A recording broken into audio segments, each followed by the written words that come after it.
ભારે વરસાદને લઈને રાજ્ય સરકાર એલર્ટ છે। આ બાબતને લઈને વિડીયો કોન્ફરન્સ પર કરવામાં આવી છે। સૌરાષ્ટ્રમાં વરસાદી માહોલ અંગે પણ સમીક્ષા કરાઈ છે। ભાવનગર, રાજકોટ, અમરેલી જિલ્લા કલેક્ટર સાથે પણ બેઠક કરવામાં આવી। નીચાણવાળા વિસ્તારોમાં પાણી ભરાવા અંગે આ માહિતી મેળવી છે। કૃષિ મંત્રીએ ડેમમાં પાણીની આવક સહિતની પણ વિગતો મેળવી છે।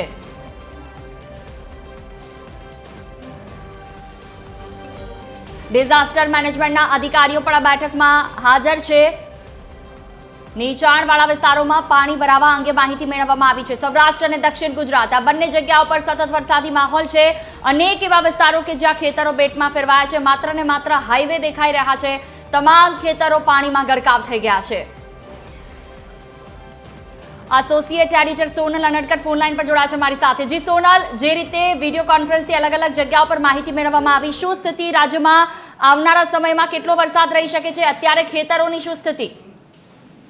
જે મહત્વનું છે કે જે પ્રકારે રાજ્યભરમાં વરસાદે છેલ્લા 2-3 દિવસથી માજા મૂકી છે। આમ તો ઘણા સમયથી અન્ય જિલ્લાઓમાં વરસાદ આવી રહ્યો છે, પણ અમદાવાદ, ગાંધીનગરમાં પણ છેલ્લા 2 દિવસથી વરસાદી માહોલ જામ્યો છે। ત્યારે આવા સંજોગોમાં ખાસ તો આગામી દિવસોમાં હવે રાજ્યભરની પરિસ્થિતિ કેવી રહેશે, ખાસ કરીને સૌરાષ્ટ્રભરમાં જે પ્રકારે વરસાદ થઈ રહ્યો છે તે સંદર્ભમાં સમગ્ર પરિસ્થિતિનો તાગ મેળવવા માટે થઈ અને કૃષિમંત્રી જીતુ વાઘાણીએ આજે વિડીયો કોન્ફરન્સના માધ્યમથી બેઠક કરી હતી। સૌરાષ્ટ્રના વરસાદી માહોલ સંદર્ભે ખાસ કરીને સૌથી વધારે અફેક્ટેડ શહેરો છે તે ભાવનગર, રાજકોટ અને અમરેલી, તે 3 શહેરોમાં કયા પ્રકારની પરિસ્થિતિ છે તેનો તાગ મેળવવા ત્યાં ત્રણેય જિલ્લાના જે કલેક્ટર છે તેમની સાથે તેમણે વિડીયો કોન્ફરન્સના માધ્યમથી બેઠક કરી હતી।